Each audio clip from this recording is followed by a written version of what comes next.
Shri A.R. Reddy. Sir number 65 sir. माननीय मंत्री जी, माननीय सदस्य। Speaker sir,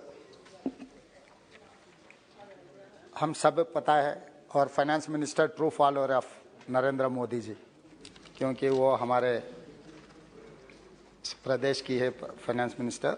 I wanted to remember one statement which is made by Narendra Modi ji जब मुख्यमंत्री था, जब डॉलर वैल्यू रुपए में 66 रुपये था, तब नरेंद्र मोदी प्रश्न पूछिए। सर वो यही प्रश्न है सर। हाँ, वही प्रश्न मैं और नरेंद्र मोदी जी दोनों एक ही प्रश्न पूछना चाह रहे हैं सर। वही प्रश्न मैं पूछ रहा हूं सर, मुझे मौका दीजिए बस। आप तो आपका प्रश्न पूछिए। सर मैं हमारा प्राइम मिनिस्टर है sir. I can coat, I can follow his direction for the economy. पूछिए प्रश्न का। Please sir. रुपया आईसीयू में पड़ा है। देश का दुर्भाग्य है कि दिल्ली सरकार ने ना देश को रक्षा की चिंता है। आपका प्रश्न है क्या? सर आप यही प्रश्न है सर, यही प्रश्न है सर। आप किसी प्रश्न स्पीकर सर, आप इंटरप्शन मत कर सकते सर। बैठिए, आप एक मिनट बैठिए, एक मिनट बैठिए। Please sit down, please sit down, please sit down, please sit down, please.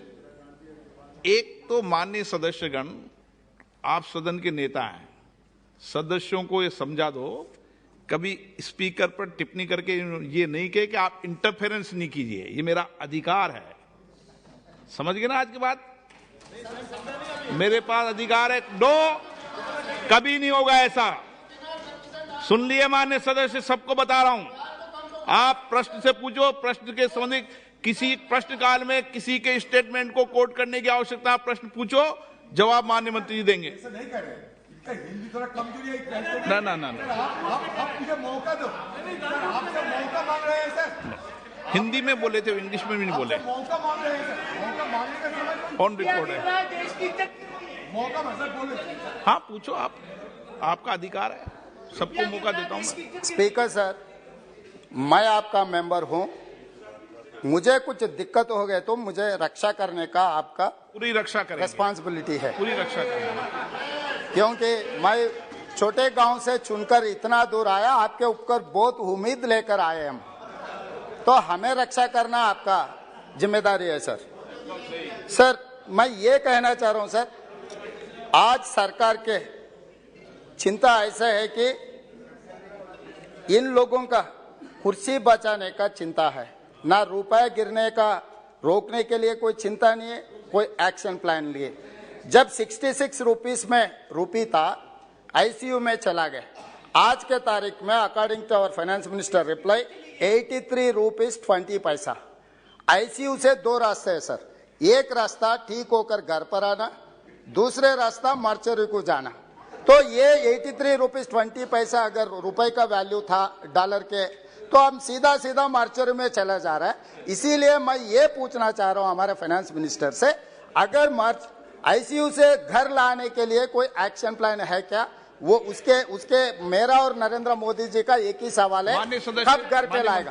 और मेरा दूसरा, madam one more question supplementary. Sir supplementary दूंगा आपको। सदस्य का प्रश्न है। फाइनेंस मिनिस्टर जी ने मेरा लैंग्वेज के बारे में कुछ कमेंट किए, ये ठीक नहीं है, क्योंकि मैं शूद्र हूँ, मेरे को स्वच्छ हिंदी नहीं आता होगा। वो ब्राह्मणवादी होगा, उनके लिए लैंग्वेज अच्छा होगा, कोई प्रॉब्लम नहीं है। ऐसे थोड़ी यहाँ पर चर्चा हो रहा है हाउस का अर्थशास्त्र के बारे में चर्चा हो रही है। मैं ये याद दिलाना चाह रहा हूँ सर, 1947 से लेकर ये कैसे बात कर रहे, ठीक बात नहीं कर रही है। अपना लोन्स का है सर 55,87,149 करोड़ सर। 8 साल में नरेंद्र मोदी जी सरकार ने इतना बारोइंग किए 18,07,44 करोड़। तो ये सरकार ने 67 इयर्स जितने भी सरकार आए थे, सब लोग मिलकर 55 लाख करोड़ बारोइंग किए। तो ये नरेंद्र मोदी जी सरकार ने 80 लाख प्लस करोड़ बारोइंग के हर साल 10 लाख करोड़ रुपए आप उधार मांगकर जी रहा है। इस देश को पूरा सर्वनाश सत्यानाश कर दिया ये सरकार। please. इसीलिए मैं ये पूछना चाह रहा हूं सर, ये सरकार से अगर रुपए ताकत करना है तो आप फॉरेन इंस्टीट्यूशनल इन्वेस्टर्स को देखना है। इसमें आपका एक्शन प्लान क्या है? पिछले 12 साल में जितना इन्वेस्टमेंट्स आया था हिंदुस्तान में 2022 5 महीने में उससे ज्यादा लिक्विडेट कर लेके वापस चला गया। ये सरकार के ऊपर फॉरेन इन्वेस्टर्स को भरोसा चले गया, इंडियन इन्वेस्टर्स का भी भरोसा चले गया। इसीलिए मैं ये पूछना